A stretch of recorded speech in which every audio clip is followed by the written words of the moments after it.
Bismillahirrahmanirrahim. Assalamualaikum warahmatullahi wabarakatuh. Alhamdulillahirabbil alamin. Alladzi an'ama 'alaina bi ni'matil iman wal islam wal ihsan. Asyhadu an la ilaha illallah wahdahu la syarika wa asyhadu anna Muhammadan abduhu wa rasuluhu la nabiyya ba'dah. Allahumma shalli wa sallim wa barik ala Muhammad wa ala alihi wa sahbihi wa man tabi'ahu bi ihsanin ila yaumiddin, amma ba'd. Pertama dan yang utama, kita bersyukur kepada Allah Subhanahu wa taala karena di kesempatan di subuh hari ini kita masih diberikan nikmat yang banyak oleh Allah Subhanahu wa taala sehingga kita dapat melaksanakan sholat subuh berjamaah dan dilanjutkan dengan mendengarkan tausiah di mana ayat-ayat Allah dibacakan dan dijelaskan.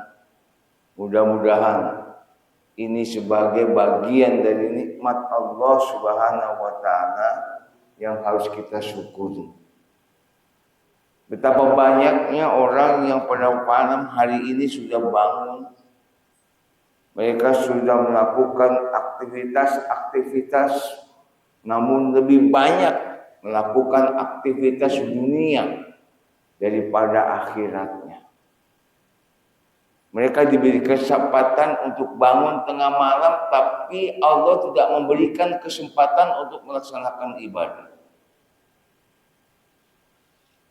Dan banyak mereka yang sudah dari sepertiga malam itu melakukan aktivitas-aktivitas kehidupan dunia mereka. Diisi dengan berbagai hal-hal yang menyangkut masalah hajatnya mereka. Namun Allah belum memberikan nikmat kepada mereka untuk melaksanakan ibadah. Maka kita yang Allah berikan nikmat itu, maka hendaklah kita bersyukur kepada Allah Subhanahu wa taala bahwa ini adalah nikmat kesempatan waktu yang terbaik yang Allah berikan untuk kita syukuri. Dalam artian bersyukur kepada Allah itu bukan hanya mengucapkan kalimat rasa terima kasih atau sekedar mengucapkan alhamdulillah, tapi bagaimana kita mampu untuk menjalankan nikmat-nikmat Allah tersebut sesuai dengan apa yang diperintahkannya kepada kita. Itu tanda orang yang bersyukur. Menempatkan apa yang Allah berikan dari nikmat-nikmat itu kepada tempat yang dikehendaki oleh Allah, bukan maunya kita sendiri. Ini kan kadang-kadang maunya kita sendiri Pak cara bersyukur. Sementara yang memberikan nikmat kepadanya adalah Allah. Tapi justru dia bersyukur tidak sesuai dengan apa yang diperintahkan oleh Allah. Ini kan menjadi salah satu hal yang harus kita memuhasabahi diri kita. Jadi orang yang bersyukur itu hakikatnya adalah orang yang mampu melaksanakan ibadah kepada Allah. Ketika Allah perintahkan sholat 5 waktu sholat, ini kan enggak. Diperintahkan sholat entar dulu lah. Masih sibuk nih cari urusan dunia. Karena Allah mengatakan kalau orang itu bersyukur, rasa syukur itu kembali kepada dirinya, bukan untuk orang lain. Bapak bersyukur Bukan untuk istri bapak, bukan untuk anak bapak. Ibu bersyukur kepada Allah bukan untuk suami dan anak-anak ibu, apalagi untuk tetangga dan teman-teman. Enggak. Ketika kita bersyukur kepada Allah Subhanahu wa taala, kembali itu rasa syukur kepada kita. Kita yang butuh Allah, bukan Allah yang butuh kita. Wa may yashkuru fa innama yashkuru li nafsi wa man kafara fa innallaha ghaniyyun hamid. Kalau kalian bersyukur kepadaku, kata Allah, aku akan kembalikan rasa syukur itu untukmu, bukan untukku. Aku nggak butuh kamu, kamu yang butuh aku, kata Allah. Kalau kalian kufur, ingkar kepada nikmat-nikmatku, ingat aku ini maha kaya, kata Allah, dan maha terpuji. Jadi yang butuh Allah itu kita, Pak, bukan Allah. Apabila seluruh penduduk di dunia ini semuanya bersyukur, itu nggak akan menambah sedikit pun kekayaan dan kekuasaan Allah yang dimiliki. Atau sebaliknya, ketika manusia seluruhnya di dunia ini kufur, ingkar, itu pun nggak akan mengurangi sedikit pun apa yang ada pada sisi Allah.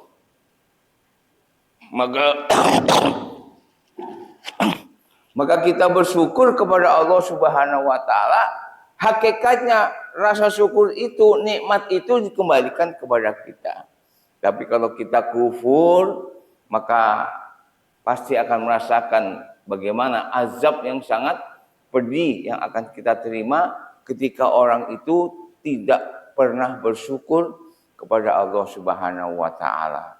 Semoga kita yang hadir di tempat ini, baik bapak ataupun ibu, adalah bagian daripada orang-orang yang bersyukur kepada Allah Subhanahu wa taala. Ya, mudah-mudahan ini akan terus bertambah nikmat kita dengan bersyukurnya kita kepada Allah Subhanahu wa taala.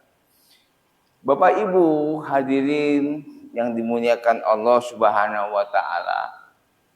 Sebelumnya saya mau bertanya. Kalau ada yang bisa jawab, jawab. Kalau enggak ada yang bisa jawab, cari jawaban. Ya. Pertanyaannya gampang, Pak. Ada orang yang di dunianya ini beramal dengan amalan para ahli surga. Tapi ternyata orang yang beramal dengan amalan ahli surga ini masuk neraka. Sebaliknya, ada orang yang beramal dengan amalan ahli neraka di dunia ini, ternyata di ujungnya dia masuk ke dalam surga. Ada nggak, Pak, kira-kira? Ada. Siapa tuh? Saya mengaku-ngaku aja. Ada nggak? Ini orang kebiasaan buruk nih. Beramal dengan amalan ahli neraka. Pokoknya masuk neraka lah pastinya. Logikanya kan gitu. Kalau ada orang beramal dengan ahli surga, pasti masuk surga. Ada orang beramal dengan amalan ahli neraka di dunianya, pasti masuk neraka. Tapi ada orang yang beramal di dunianya dengan amalan para ahli surga, tapi ternyata dia masuk neraka. Sebaliknya, ada orang yang beramal dengan amalan ahli neraka di dunianya, ternyata dia masuk surga. Nah, ada nggak ini? Ayo Pak, jawab. Kalau nggak bisa, cari jawaban. Ada. Siapa itu? Ini yang disebutkan oleh Rasulullah Sallallahu Alaihi Wasallam ya, di dalam kitab Riyadhus Shalihin dalam sub hadis Arba'in An-Nawawi. Hadisnya nomor yang keempat. Di pertengahan itu Rasulullah SAW mengatakan, Inna ahadakum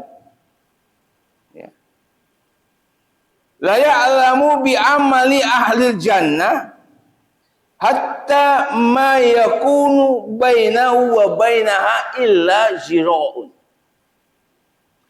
Ada sesungguhnya di antara kalian ini yang beramal dengan amalannya para ahli surga. Apa tuh amalan ahli surga, Pak? Sholat 5 waktu, bersedekah, puasa di bulan Ramadan, melaksanakan kebaikan-kebaikan, birrul walidain, berbuat baik kepada kedua orang tuanya, menolong sesamanya, membantu orang lain dalam kesusahan. Itu amalannya para ahli surga. Yang dia lakukan dalam kehidupannya itu sehari-hari di dunianya. Hatta ma yakuna bainahu wa bainaha illa jira'un. Sehingga batas antara dirinya dengan surga itu sangat dekat sekali, jira'un. Artinya cuma sehasta, Pak, sejengkal doang. Untuk memasuki surganya itu kemungkinan besar dia masuk surga. Ya. Ini ada orang seperti ini. Pokoknya kemungkinan besar dia masuk surga. Batas antara surga dengan dirinya itu tinggal sehasta begini, Pak. Tinggal ngelangkah, tinggal loncat. Tinggal melangkah selangkah masuk surga, Pak. Ya. Kemudian fayasbiqu alaihi kitabu fayamalu bi amalin ahlin nar. Ya. Kemudian didahului oleh takdirnya orang ini ternyata masuk ke dalam neraka. Ya. Ini kan sepertinya kayak hal yang mustahil ya. Ada orang yang beramal amalan ahli surga tapi masuk neraka.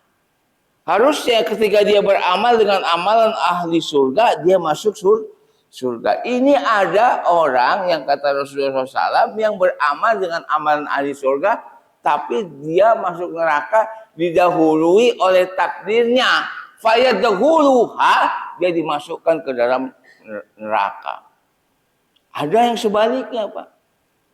Inna ahadakum, ada salah seorang di antara kalian bi amalin ahli nar, yang beramal dalam kehidupan dunianya itu beramal dengan amalan ahli neraka, hatta ma yakuna bainahu wa bainahu illa zira'un, sehingga batas antara dirinya dengan neraka cuma sehasta, sejengkal doang.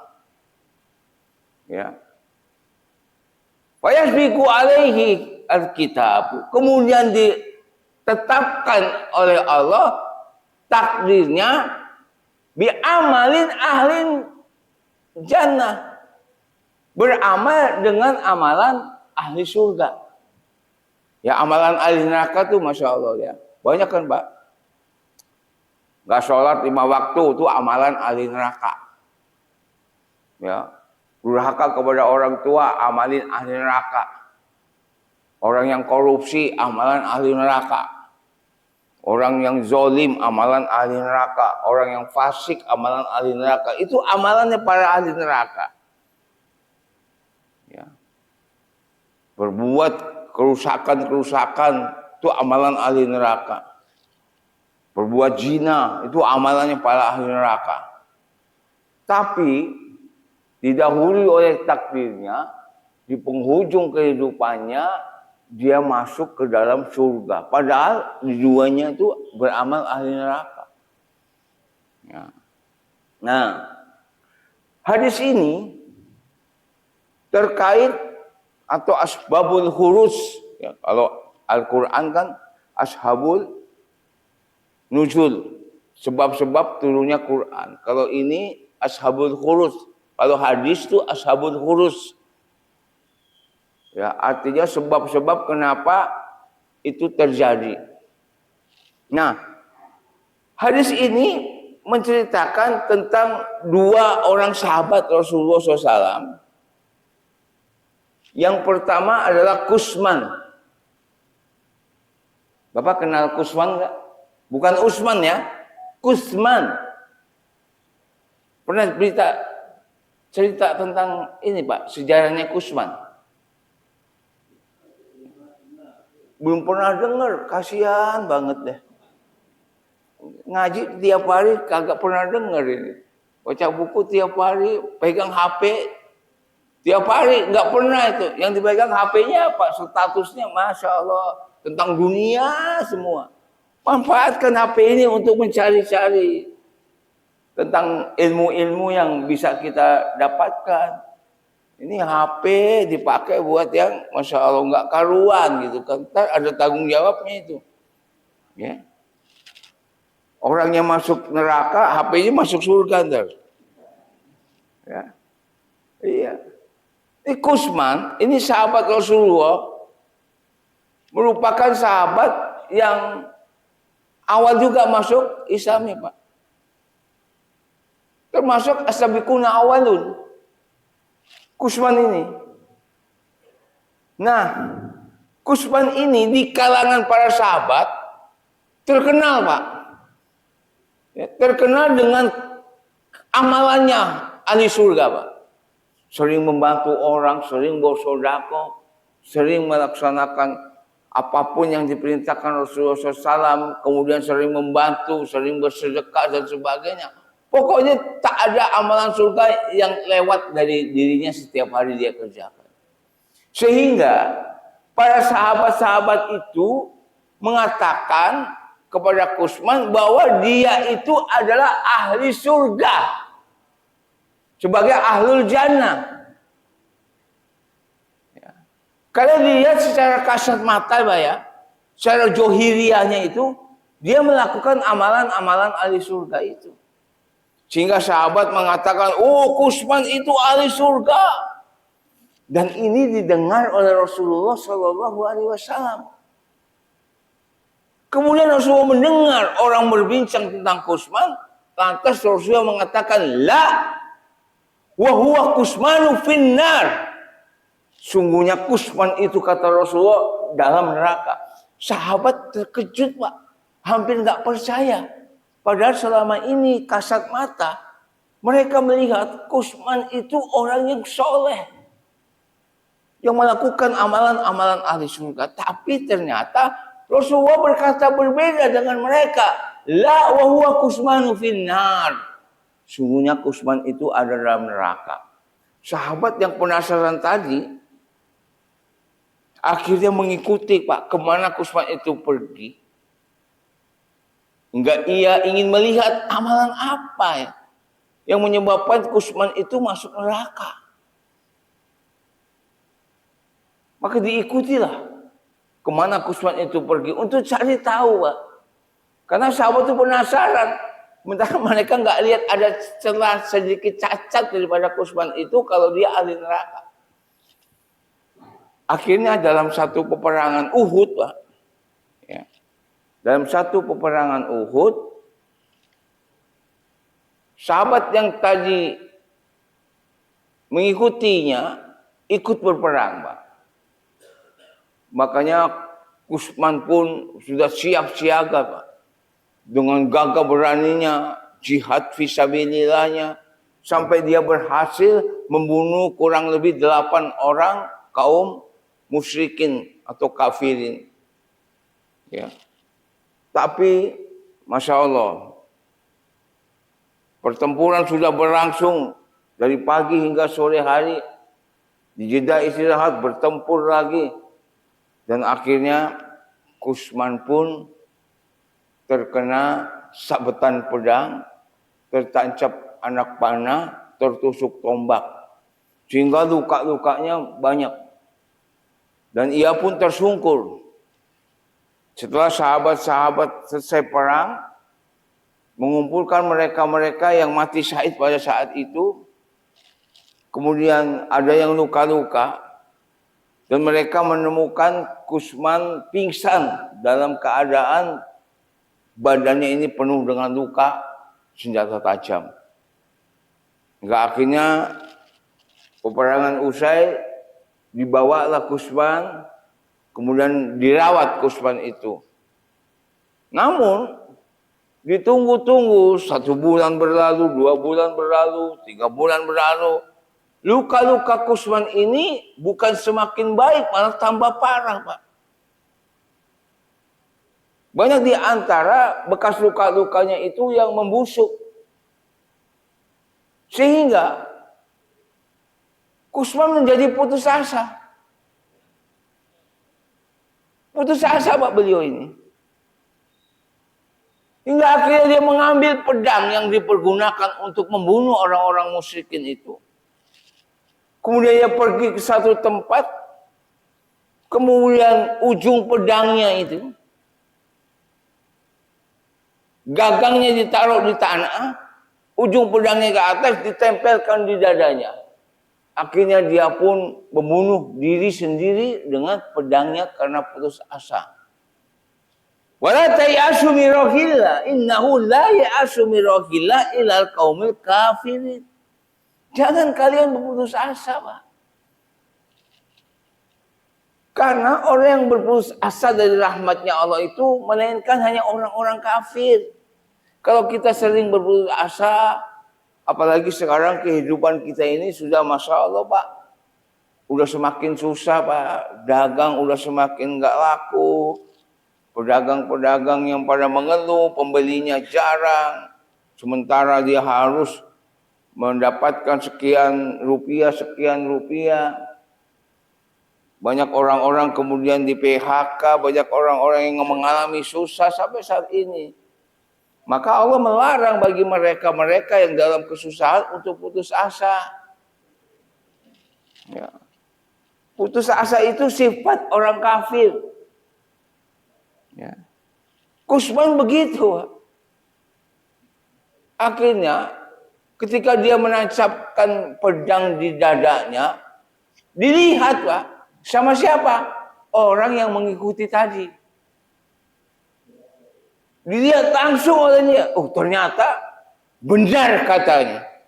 Inilah perkataan Rasulullah SAW bahwa Kusman itu ada dalam neraka karena dia tidak bisa menghadapi ujian kesabaran yang akhirnya karena luka-lukanya semakin parah, ia membunuh dirinya sendiri.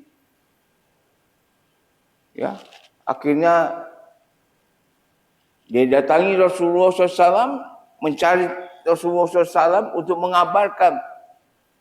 Dan ketika bertemu dengan Rasulullah SAW, dia mengatakan, Anta Nabi wa Rasul. Engkau benar-benar seorang Nabi dan Rasul. Sodakta ya Rasulullah. Sodakta ya Rasulullah. Benar engkau adanya ya Rasulullah SAW. Wa ana ara Kusmana qatalahu bin nafsi bisayfi. Sungguhnya aku telah melihat bahwa Kusman itu ada dalam neraka. Sebagaimana kata engkau ya Rasulullah SAW, dan aku melihat dengan mata kepalaku sendiri.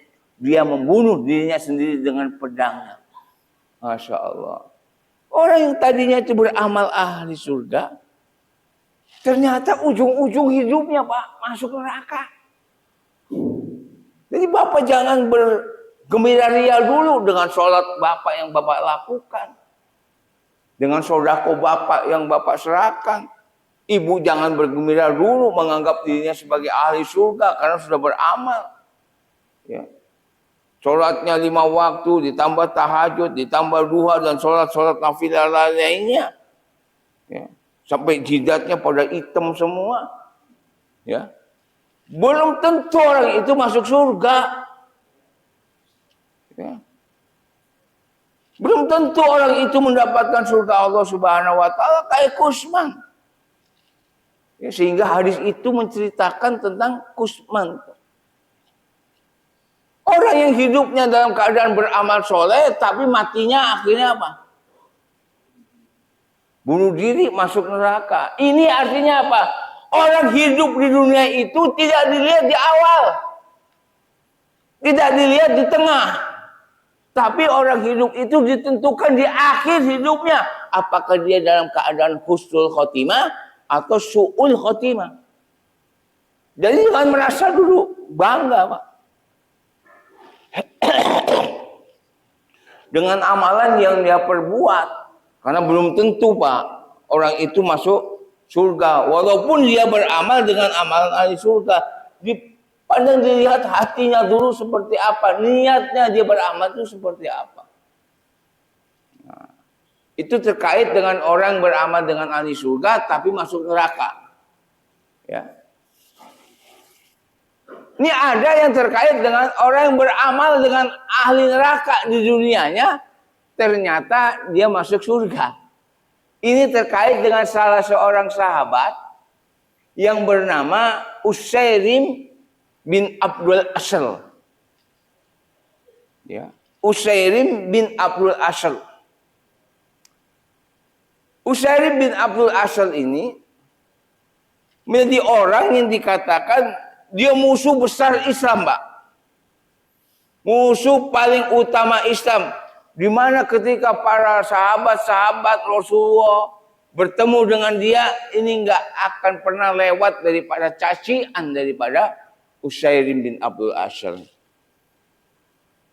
Makanya dikategorikan sebagai musuh nomor wahid, Pak. Orang kafir. Ya. Nah, ketika suatu pagi Rasulullah Shallallahu Alaihi Wasallam mempersiapkan peperangan. Saat ketika mempersiapkan peperangan setelah selepas subuh, Rasulullah duduk di serambi masjid, ditemani para sahabat-sahabat itu ada Umar, ada Abu Bakar, ada Ali, ada Utsman, ada Tufail, ada Abu Rahman, berkumpul di situ. Nah, ketika mereka sedang mempersiapkan itu, ya hari masih gelap ya kayak begini nih. Tiba-tiba dari kejauhan mereka melihat sosok tubuh yang sedang berjalan menghampiri tempat mereka. Gak tahu itu siapa yang datang tadinya. Nah, ketika sudah semakin dekat, baru jelas, Pak. Yang datang kepada mereka itu adalah Usairim bin Abdul Asal. Musuh besar Islam. Maka ketika melihat yang datang itu Usairim, Umar bin Khattab yang terkenal tegas, Pak, langsung berdiri menghunuskan pedangnya. Ayo, siap-siap, musuh Allah telah datang. Jangan-jangan ia ingin membunuh Rasulullah SAW. Disiapkan oleh Umar pedangnya. Makanya jangan sampai ketemu Umar bin Khattab, Pak. Ya, iya. Sekarang ada Umar bin Khattab, Pak. Dijuluki seperti Umar bin Khattab. Jauh banget.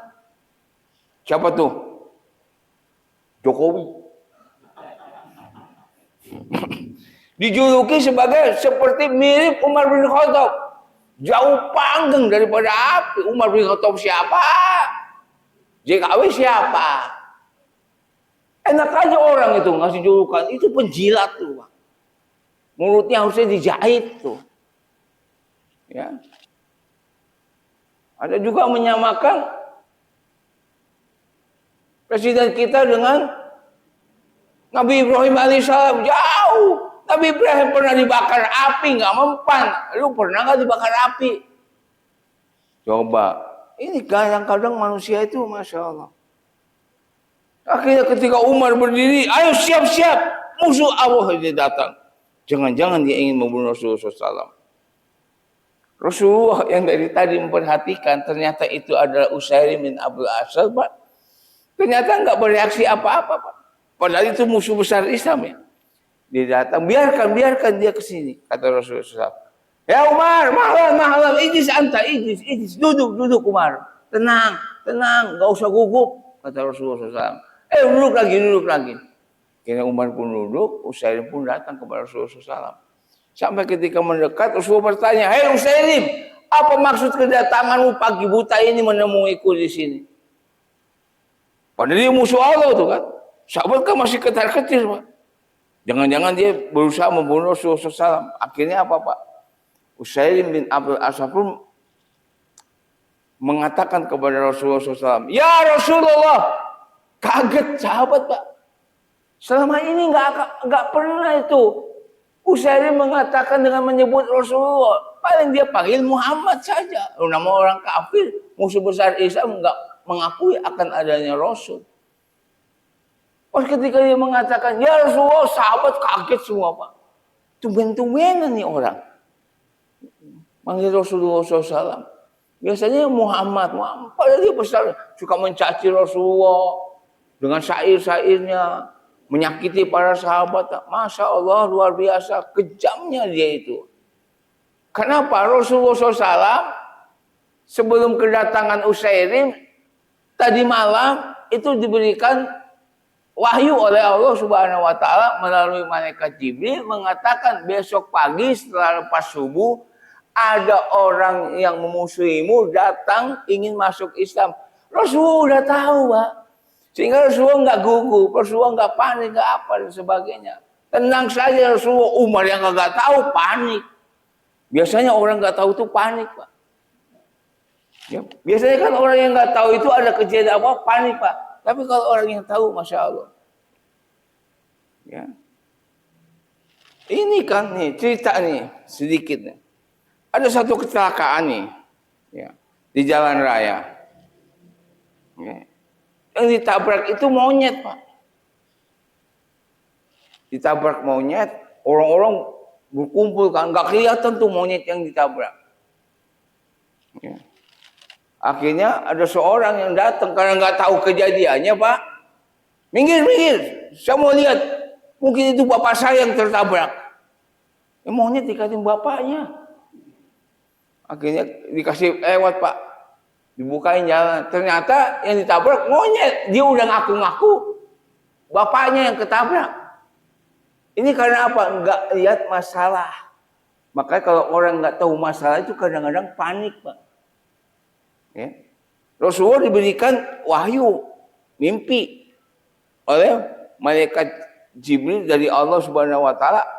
Ada Usairim, musuh besar Islam yang akan masuk Islam. Akhirnya Rasulullah pun, "Ya Rasulullah," kata Usairim, "aku ingin masuk Islam, tapi ingat, aku hanya minta engkau saja yang mensyahadatkanku." Tuh. Ya. Akhirnya Usairim pun disyahadatkan, musuh besar Islam masuk Islam.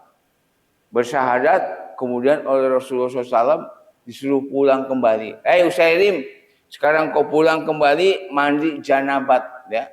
Jadi kalau ada orang yang baru masuk Islam, mu'alaf, itu syarat wajibnya itu mandi janabat. Boleh dilakukan sebelum dia masuk Islam atau sesudah masuk Islam. Harus mandi janabat syaratnya, Pak. Dia rukunnya mengucapkan 2 kalimat syahadat. Syaratnya dia harus mandi janabat. Kayak saya dulu pas masuk Islam mandi janabat, Pak. Mandi bersih, membersihkan najis-najis kotoran yang ada. Bekas-bekas kekafiran itu kan masih nempel banyak gitu. Akhirnya mandiin, dibersihin, mandi janabat. Mungkin juga ada kita udah 50 tahun, 60 tahun jadi orang Islam, nggak tahu tuh cara mandi janabat kayak gimana. Bapak Ibu habis hubungan mau mandi janabat, main guyur aja udah. Yang penting basah begitu kan. Itu ada caranya, Pak. Ini udah 60 tahun jadi orang Islam mandi janabat kagak tahu. Ada yang masih nggak tahu di sini? Ada nggak? Hah? Kok nggak jawab nih? Nggak tahu semua kalian ini. Ya, gimana caranya mandi janabat itu? Kan harus tahu, Pak. Nanti saya jelaskan setelah pengajian ini selesai. Ya. Nah, kemudian pulanglah mandi. Nggak tahu berapa lama Usairim datang lagi. Tapi ini sudah dengan persiapan perangnya, Pak. Dia kendarai kendaraan perangnya. Dia sudah memakai pakaian besinya, senjata-senjata, panah, tombak, Pedang itu sudah menempel di tubuhnya. Kemudian dia berjalan membawa sedikit harta untuk disumbangkan kepada Rasulullah SAW. Akhirnya dia cari tahu di mana Rasulullah. Aina Rasulullah? Di mana Rasulullah SAW berada? Sahabat mengatakan kaget. Ini siapa? Tiba-tiba nanya Rasulullah. Akhirnya diberitahu Rasulullah berada di sana dan sampai kemudian dijumpai Rasulullah SAW dan mengatakan kepada Rasulullah, ya Rasulullah, aku ingin berjuang bersama-sama dengan engkau. Akan aku bunuh mereka orang-orang yang menghinamu. Akan aku tebas batang leher mereka dengan pedangku. Dan akan aku hancurkan mereka. Orang-orang yang menghina dan memusuhimu. Padahal Pak, tadi malam dia baru menghina Rasulullah SAW.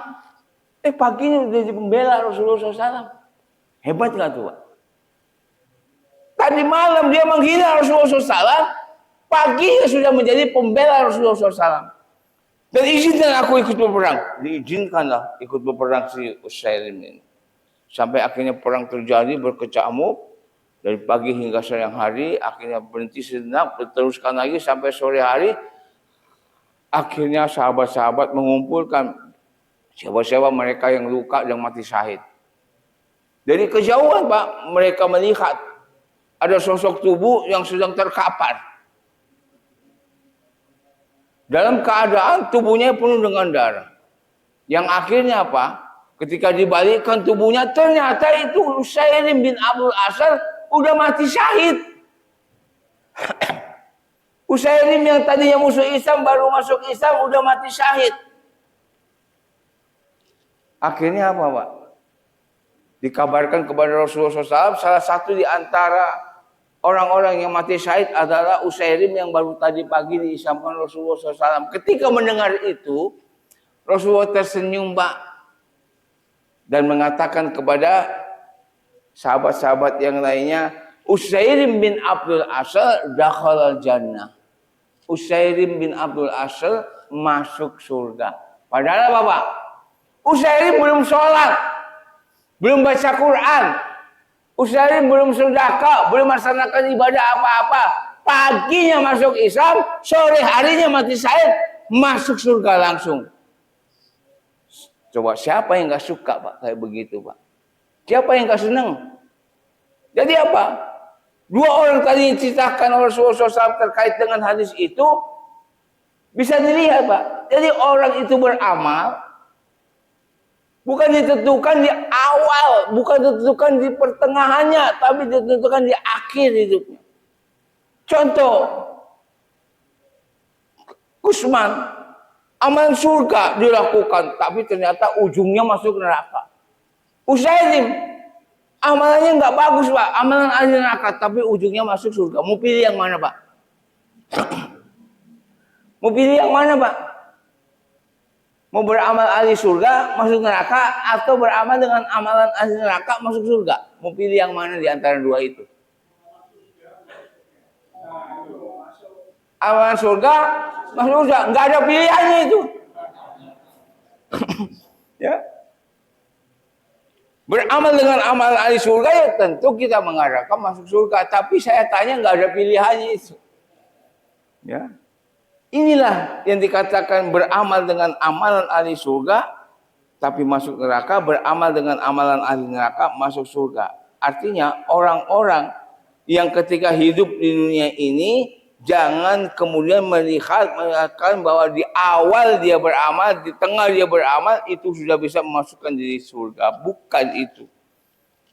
Tapi akhir yang menentukan. Akhir yang menentukan.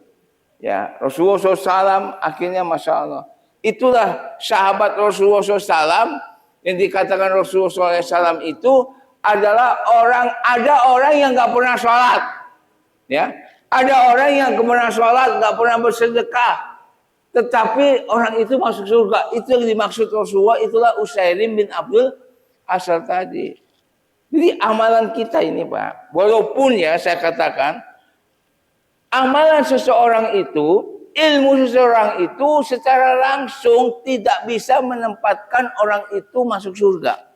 Ingat, orang masuk surga itu bukan karena amalnya. Ingat Pak, ya, orang masuk surga itu bukan karena ilmunya, Tapi orang masuk surga itu karena rahmat dari Allah Subhanahu wa taala yang diberikan kepadanya dengan dasar sebabnya karena ilmu dan amal itu, Pak. Termasuk Rasulullah SAW nggak akan masuk surga kalau cuma sekedar amalnya. Rasulullah mengatakan begitu, karena rahmat dari Allah maka ia mendapatkan surganya Allah Subhanahu wa taala, ya. Jadi jangan bangga dulu dengan amalan kita yang banyak, Pak. Jangan sombong. Ya, orang sombong itu Masya Allah luar biasa, nggak pernah mencium baunya surga. La yadkhulul jannata, tidak akan masuk surga orang yang di dalam hatinya ma fi qalbihi ya minal kibr, ada rasa kesombongan. Ini kadang-kadang udah miskin sombong pula. Udah miskin sombong. Siapa tuh? Orang yang nggak pernah sholat itu orang yang sombong, Pak. Orang yang nggak pernah sholat itu orang yang sombong. Ya. Masya Allah. Ada sini yang nggak sholat, Pak? Ada nggak? Yang sholat yang belang mentong? Ada nggak? Ya, pasti nggak pada mau ngaku. Karena dosa itu kan, kata Rasulullah, ditutupi, Pak. Orang ketika berbuat dosa, selalu ditutupi, Pak. Jangan sampai dosa yang dia lakukan itu kelihatan orang lain, Pak. Kata siapa?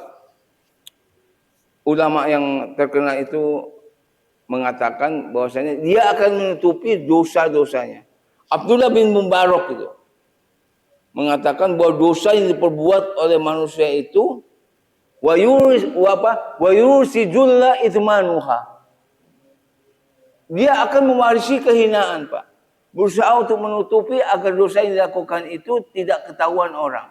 Itu dosa, Pak. Kalau kita berbuat dosa takut diketahui orang, itu artinya kita telah berbuat dosa, Pak. Maka ketika berbuat dosa nempel itu dalam hati ini, Pak. Nuqtatun sauda itu, titik hitam, Pak. Kalau titik hitam itu sudah nempel dalam hati, dibiarkan, nggak pernah istighfar, nggak pernah bertobat, lama-lama menjadi besar. Akhirnya titik hitam itu akan berkarat, Pak. Kalau udah berkarat, bakal jadi karoinun. Kalau dosa itu sudah berkarat, ya, maka susah petunjuk itu masuk, Pak. Susah petunjuk itu masuk, Pak. Kalau udah berkarat, maka ketika dosa istighfar, ketika dosa istighfar. Kalau dosa kecil ya, tapi kalau dosa besar ya taubatan nasuha. Ya. Makanya bahayanya, Pak. Kasih tahu sama keluarga kita, anak-anak, istri suami kita untuk jangan meninggalkan sholat. Karena Rasulullah mengatakan orang yang meninggalkan sholat itu satu waktu, Pak, ditinggalkan. Dalam hadis riwayat Imam Ahmad dikatakan, ya, di dalam hadis itu Rasulullah SAW mengatakan bahwa barang siapa man taroka sholatan sa'atan, ya, man taroka sholatan sa'atan, barang siapa yang meninggalkan sholat dengan sengaja, dia nggak mau sholat. Pernah nggak kita meninggalkan sholat, Pak? Waktu usia muda kita? Pernah? Ngaku aja bukan pernah, sering. Sering meninggalkan sholat 5 waktu, Pak. Ya Alhamdulillah, semenjak, emang saya nggak pernah sholat, Pak. Dulu saya nggak pernah sholat, Pak. Sampai umur 27 tahun saya nggak pernah sholat, Pak. Karena waktu itu masih kafir saya. Jadi nggak pernah sholat. Oh, kita kan orang Islam perlu dia sholat, Pak. Ketika sudah balik kan sholat. Ya. Sholat itu kewajiban. Man taraka sholatan sa'atan. Barang siapa meninggalkan sholat sa'atan, satu waktu saja. Dalam hadis yang lainnya dikatakan man taraka sholatan lahzotan. Barang siapa meninggalkan sholat 5 waktu sebentar saja dengan sengaja, fa'u'adzibuhu hukuban. Maka orang yang meninggalkan sholat satu waktu itu diazab oleh Allah dengan satu hukum. Nah, satu hukum itu satuan waktu yang disampaikan oleh Ali bin Abi Thalib dan juga oleh Abu Darda. Satu hukum itu setara dengan 400 tahun, 80 tahun. Satu hukum itu setara 80 tahun. Jadi kalau ada orang meninggalkan sholat dengan sengaja, dia tinggalkan ini karena nggak ada ujur syar'i apa-apa, memang nggak boleh ditinggalkan. Ujur syar'i pun harus dilakukan. Maka dia akan dihukum oleh Allah Subhanahu wa taala selama 80 tahun di neraka. Ya, satu hari di dunia hitungannya 1000 tahun di neraka. Ya. Nah kalau dia satu kali meninggalkan sholat 80 tahun, coba kalau sehari dia nggak sholat 5 waktu, udah 400 tahun. Masuk neraka. Umurnya belum sampai 80, udah mati. Coba kalau seminggu dia tinggalkan sholat 2800 tahun, Pak. Kalau setahun 365 hari dikalikan, itu hasilnya 28.800.000 tahun masuk neraka. Sekali aja belum cukup menutupi umur kita. Terus gimana caranya kalau dulu kita ini meninggalkan sholat? Apa perlu dikodok lagi itu? Sama 40 tahun ninggalin sholat, habis sholat zuhur lagi selama 40 tahun. Nggak perlu, Pak. Karena Rasulullah melarang dalam hadis Imam Bukhari dan Muslim, la qada'a ila sholat. Tidak ada kodok dalam sholat. Yang ditinggalkan secara sengaja. Tapi kalau kodok itu boleh dilakukan, kalau memang kata Rasulullah, dalam kitab Riyadhus Shalihin dijelaskan dalam hadisnya, idza raqada ahadukum aw ghafala an shalah falyusalliha idza zakaruha. Apabila salah seorang di antara kalian raqada, apa raqada itu? Ya, tertidurlah. Ketiduran atau tertidur. Atau dia ghafala, lupa. Oh iya baru ingat. Tadi malam belum sholat isya. Ingatnya udah jam 3 sore. Falyusalliha idza zakaroha. Maka ketika dia ingat, langsung sholat. Itu namanya qada sholat. Tidak perlu mengganti sholat-sholat itu untuk diqada 40 tahun namanya. Ya. Ini apa nih? Sabotase nih? Oh enggak. Jadi diqada sholatnya itu kalau lupa ketiduran. Ya. Ada kita ini yang ketiduran subuh nih tadi nih subuh nih, bangun baru, wah, masya Allah, udah jam 8 pagi Pak, baru bangun sholat subuh. Ini Bapak kalau bangun malam jam berapa Pak? Kalau ada di antara kita yang bangun sholat subuhnya pas azan Pak, Allahu Akbar, Allahu Akbar, baru bangun kita, masya Allah, udah azan. Itu kata Rasulullah SAW, orang itu sudah dikencingin setan. Telinganya itu. Dikencingin setan. Kalau bangunnya, udah azan. Pas azan bangun, itu sudah dikencingin setan. Tapi kalau dia bangunnya, apalagi 5:30, udah lewat subuh, itu udah diberakin setan. Hati-hati Pak, bangun tidurnya. Biasakan bangun 1/3 malam. Sholat isya. Ya. Sholat isya itu waktunya kapan, Pak? Habisnya. Habisnya waktu sholat isya itu apa? Kapan? Kita sekarang menganggap waktu sholat isya itu habisnya setelah subuh, belum subuh. Benar kan? Isya katanya paling panjang waktunya. Sebelum subuh baru boleh sholat isya dulu. Padahal waktu sholat isya itu pertengahan malam, Pak. Waktunya, ya, kan dibatasi itu. Aqimis sholata liduluki samsi ila ghasaqil laili wa qur'anal fajr. Inna qur'anal fajri kana mashhuda. Itu waktu-waktu sholat kan. Isya itu yang kita anggap waktunya sampai subuh masih boleh sholat. Padahal waktu Isya itu sampai pertengahan malam. Ya.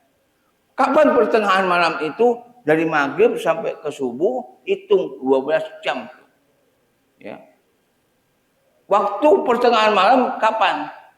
Kurangin saja 6 jam. Artinya apa? Sholat Isya itu batasan waktunya sampai jam 11 seperempat atau sampai jam 12 malam. Itu waktu Isya. Maka orang melebihi waktu itu, banyak ulama mengatakan dia makruh untuk melaksanakan sholat Isya. Hal yang dibenci oleh Allah Subhanahu wa taala, bahkan di antara mazhab-mazhab Hanafiyah itu mengatakan orang yang sholat Isya sudah lebih dari waktu pertengahan malam, sholat Isyanya tidak sah karena keluar dari waktu yang ditentukan. Coba bayangkan, karena kita sering sholat Isyanya karena kalau ketiduran kan nggak apa-apa. Ini sengaja mengulur-ulur waktu sholat. Katanya waktu sholat itu as-sholatu li waktiha. Sholatlah kamu pada saat waktu, tepat pada waktunya. Di awal waktu. Nah, di awal waktu. Kalau sholat pada waktunya, itu sholat antara waktu zuhur, ya sholat itu pada waktunya. Tapi yang paling afdal adalah sholat li waktiha. Pada waktu awal li waktiha. Awalnya itu. Ini yang kadang-kadang kita salah kaprah. Ngaji mah jalan terus Pak, benar gak? Ngaji tiap minggu. Tapi kadang-kadang cuma ngaji doang, menggugurkan kewajiban kita. Tapi tanpa menelaah, tanpa kemudian mempelajari kembali Pak. Ya matasan banyak orang yang akhir hidupnya itu. Kan sayang Pak, kata Rasulullah SAW, ada orang nih yang sudah sholat selama 60 tahun, tapi justru selama 60 tahun dia itu sholat, tidak ada satupun sholatnya yang diterima. Ya. Nggak ada satupun sholatnya yang diterima. Karena apa Pak? Sholatnya tidak sesuai dengan apa yang diajarkan oleh Rasulullah SAW. Ada sholat yang ngebut. Sholat tarawih 21 rakaat 7 menit. Cepet kayak sholatnya capung sebok. Tahu capung sebok nggak? Baru dapat air, lihat itu langsung naik lagi. Tumaninanya kagak ada. Itu hati-hati Pak. Cara duduknya seperti apa, ini seperti apa. Cara-caranya bagaimana nggak tahu. Bapak kan sering nih. Saya sering lihat tuh orang-orang yang sholat. Ketika habis sholat, ya, berzikir, terus mau sholat sunnah ba'diyah. Mau sholat ba'diyah, tukar-tukaran tempat. Biasa kan? Hadisnya bukan begitu, Pak. Ya. Janganlah kalian sholat, kata Rasulullah SAW, ketika selesai sholat, langsung sholat ba'diyah. Gak boleh itu. Tanpa berkata-kata terlebih dahulu, tanpa berzikir terlebih dahulu. Habis sholat, assalamualaikum, assalamualaikum, langsung berdiri sholat ba'diyah juga. Gak boleh itu. Terlarang. Nah kalau dia sudah berzikir, sudah berdoa, mau sholat di tempat situ ya udah gak apa-apa. Kenapa? Dia sudah lakukan, dia berzikir, dan dia berbicara. Itu hadisnya maksudnya Pak. Bukan kemudian kita salah memahami hadis itu pada saat ketika kita selesai sholat, udah berzikir, udah berdoa, mau sholat ba'diyah, kemudian pirang, geser tempatnya. Boleh di tempat itu juga boleh, karena udah berbicara. Zikir itu kan berbicara Pak. Itu cara memahami hadisnya seperti itu. Nah cara memahami hadis yang saya sampaikan itu seperti itu Pak. Ya, jadi kita paham, benar-benar paham. Ya, mudah-mudahan insya Allah ini bermanfaat bahwa judul materi kita ini adalah hidup seseorang itu ditentukan bukan di awal, bukan di pertengahan, tapi ditentukan di akhirnya. Apakah dia hidup usul khotimah atau hidup su'ul khotimah. Ya, mudah-mudahan ini bisa bermanfaat buat kita. Kalau memang sebelum kita tutup, udah suruh kan belum ya? Udah masuk ya? Sama juga sholat suruk. Bagaimana tata cara sholat suruk? Kadang-kadang kita ngasal Pak.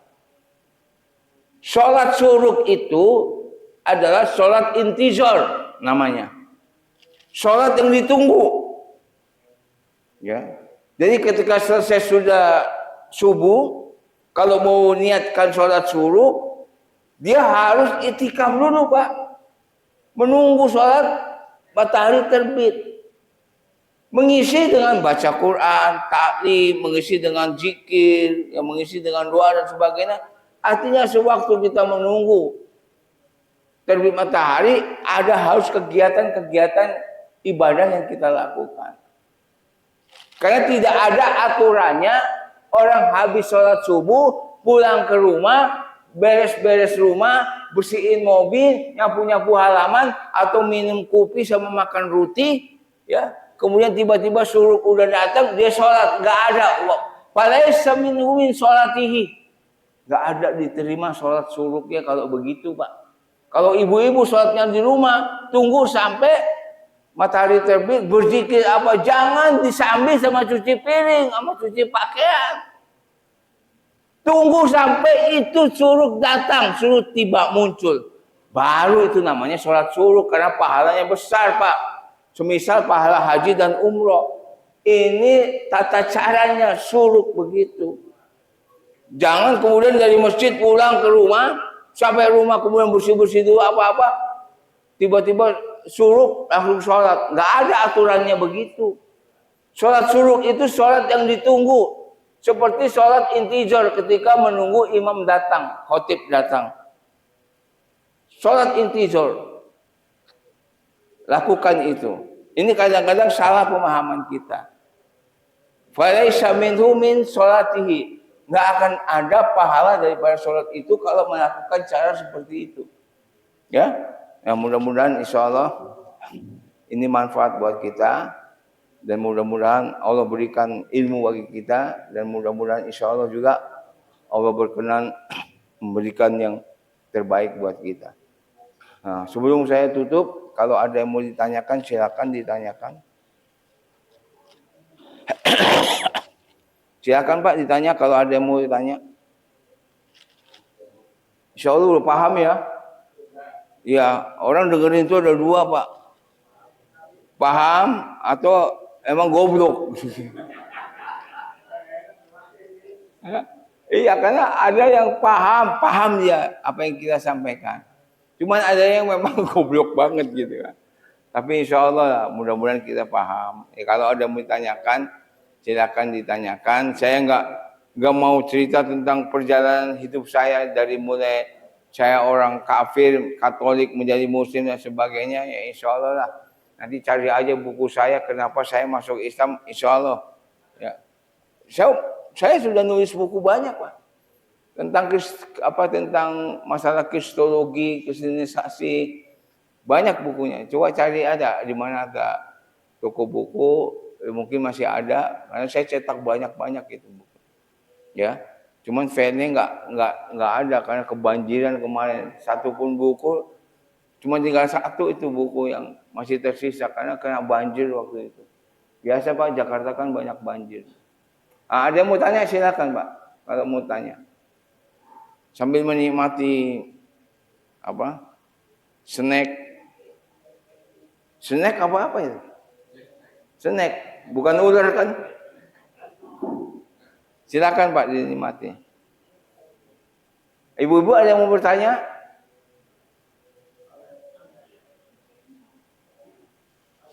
Sebenarnya ada yang menanyakan, cuma bingung apa yang ditanyakan.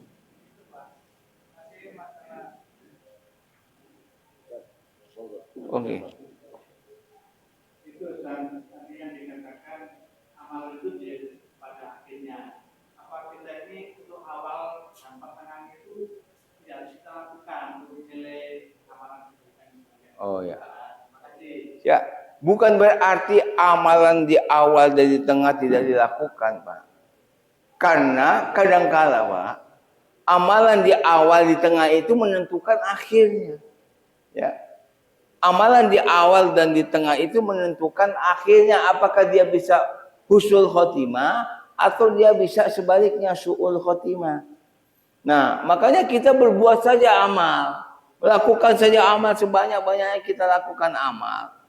Dan itu yang akan menentukan. Tapi ada kalanya orang yang beramal dengan amalannya ahli surga, ternyata di ujungnya matinya dalam keadaan su'ul khotimah. Kan ada Pak. Banyak nggak Pak kita jumpai? Banyak kan? Oh itu orang soleh. Kelihatan. Baik amalannya. Dan ketika kita tahu dia orang soleh, kan cuma kasat mata Pak. Orang tahu dia soleh itu karena apanya Pak? Kasat mata yang kita lihat. Kebiasaan hidupnya kita lihat, baru kita bisa mengatakan dia orang soleh. Karena apa?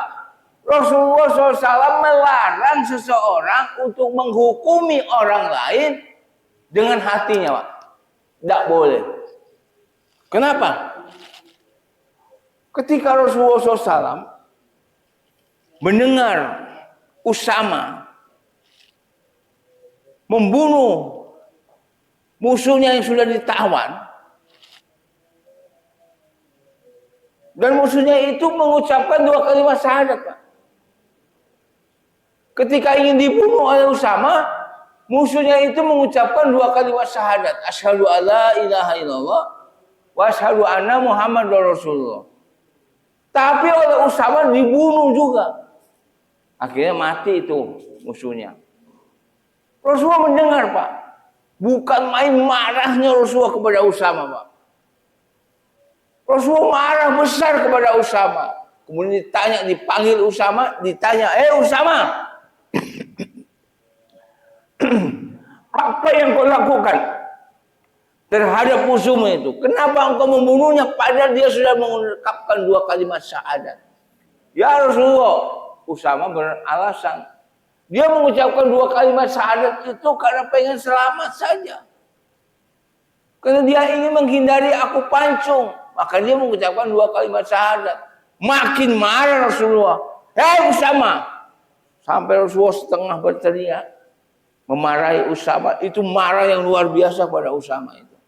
Hei Usama, apakah engkau tahu? Apakah aku ini diutus untuk mengetahui hati-hati mereka semua? Apakah kau tahu apa yang ada di balik hati mereka sampai engkau menghukumi orang itu dengan hatinya? Makanya tidak boleh kita mengatakan menuduh orang itu munafik, menuduh orang itu kafir kalau belum kita lihat dengan jelas secara kasat mata dia melakukan amalan-amalan kekafiran itu. Gak boleh Pak. Gak boleh mengatakan, oh dia itu orang yang soleh.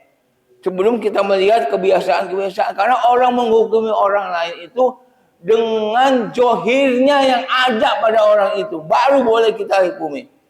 Kalau dia tukang bohong, suka pengkhianat, suka menipu, suka jolimin orang. Ya udah boleh katakan itu orang munafik. Karena sesuai dengan ciri-ciri yang dilakukan Rasulullah SAW. Ya. Nah, makanya tidak boleh menghukumi seseorang itu dengan hatinya Pak. Tapi menghukumi orang itu dengan johirnya. Ketika johir kita lihat, oh dia itu kafir, dia itu ingkar, dia itu murtad, udah benar-benar murtad, baru dihukumi kafir Pak, murtad. Jadi kalau belum kita tahu tiba-tiba munafik lo, nggak boleh, nanti akan kembali kepada dirinya sendiri Pak. Jangan salah kita itu mengkafirkan orang, memunafikkan orang dan sebagainya. Maka jangan ikut ada itu kelompok jamaah namanya jamaah kopar kafir. Jamaah yang selalu mengkafirkan orang kalau nggak sesuai dengan dirinya. Hati-hati itu Pak. Ya, pokoknya siapa yang berbeda dengan dia, lu kafir lu. Sholatnya beda, kafir lu.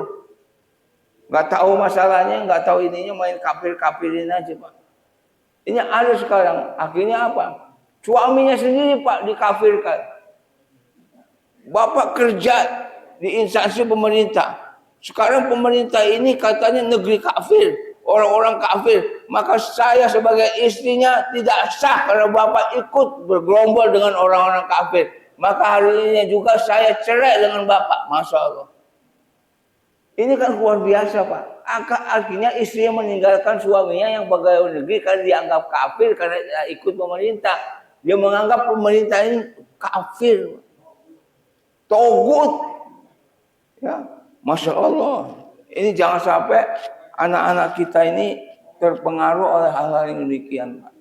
Ya, jadi ingat kepada sesuatu, menghukumi seseorang itu tidak boleh secara hati, tapi johir yang kita lihat orang itu. Ya, oke. Karena sudah suruk, karena suruk itu dilakukan 15 menit ya setelah terbit, Pak. Maka saya ambil kesempatan 15 menit, tapi kayak ini udah lebih ya, Pak. Gak apa-apa lah, karena ini kajian spesial subuh ya. Jadi karena spesial ya gak apa-apa. Ya, itu kan maunya saya gitu. Ya, baik. Demikianlah hal yang bisa kita sampaikan, mudah-mudahan ada manfaatnya. Lebih kurangnya saya maaf ya. Saya akhiri dengan subhanakallahumma wa bihamdika asyhadu alla ilaha illa anta astaghfiruka wa atubu ilaik. Assalamualaikum warahmatullahi wabarakatuh.